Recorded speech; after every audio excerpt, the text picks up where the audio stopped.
So, if you want to fix your backup camera on the GMC Terrain, well, there are a few things that you may want to do.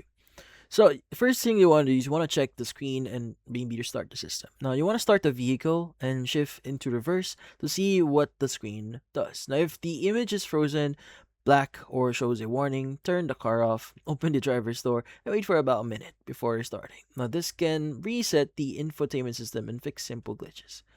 Now, next thing you want to do is you want to go and clean the camera lens properly. So the camera is mounted near the tailgate handle and gets dirty fast. So wipe it gently with a microfiber cloth. Even light dirt, water spots, or road salt can make the screen go black or blurry. Now, also you may want to check the camera works in reverse only. Now, if it actually only works in reverse, so shift into reverse again and see if the camera turns on. Now, if the screen stays black but guidelines still appear, that usually points to a camera signal issue rather than a screen problem. Now, next thing that I want to do is want to inspect the fuses and wiring basics here. Check the fuse box for any blown fuses related to the infotainment or rear camera system. Now, if you're comfortable, also inspect wiring near the tailgate.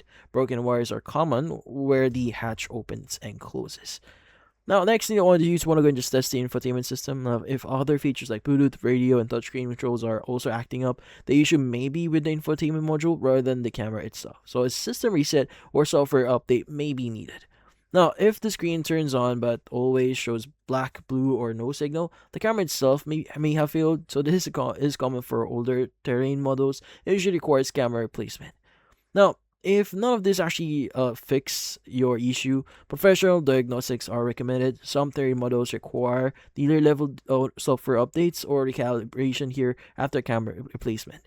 But that's about it. If you found this video helpful, hit the like and subscribe button and watch our next video.